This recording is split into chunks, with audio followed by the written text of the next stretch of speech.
ભારતના બંધારણના શિલ્પી doctor BR આંબેડકરની 135મી જન્મજયંતિ નિમિત્તે આજે આમ આદમી પાર્ટી દ્વારા ભુજ ખાતે તેમની પ્રતિમાને પુષ્પાંજલિ અર્પણ કરવામાં આવી હતી। આ પ્રસંગે પાર્ટીના અગ્રણીઓ કાર્યકરોએ ઉપસ્થિત રહી ડૉક્ટર આંબેડકરના વિચારો અને તેમના સમાજ સેવાના યોગદાનને યાદ કર્યા હતા। હું ગોવિંદભાઈ મારવાડા, વાઇસ પ્રેસિડેન્ટ આમ આદમી પાર્ટી પશ્ચિમ કચ્છ। જય સંવિધાન। આજે ભારત દેશના બંધારણ ઘડવૈયા, ભારત દેશના શોષિત વંચિત પીડિતોના મસીહા અને દેશને જેણે શ્રેષ્ઠ બંધારણ આપેલું છે એવા ડૉક્ટર બાબા સાહેબ ભીમરાવ આંબેડકરની જ્યારે 135મી જન્મજયંતિ છે ત્યારે સમગ્ર ભારતના અને વિશ્વમાં વસતા સૌ ભારતીયોને ખૂબ ખૂબ બાબા સાહેબની જન્મજયંતિ નિમિત્તે એમને અભિનંદન અને જય સંવિધાન।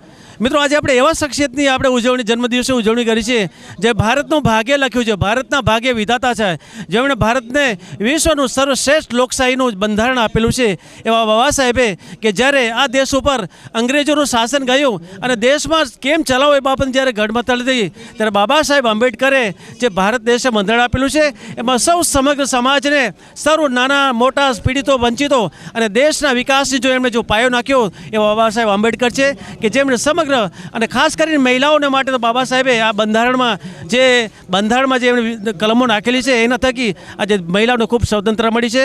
આજે જ્યારે દેશ સમગ્ર વિદેશમાં પણ બાબા સાહેબની જે જન્મની ઉજવણી છે ત્યારે આપણે સૌ બાબા સાહેબના કાર્ય બિરદાવીએ।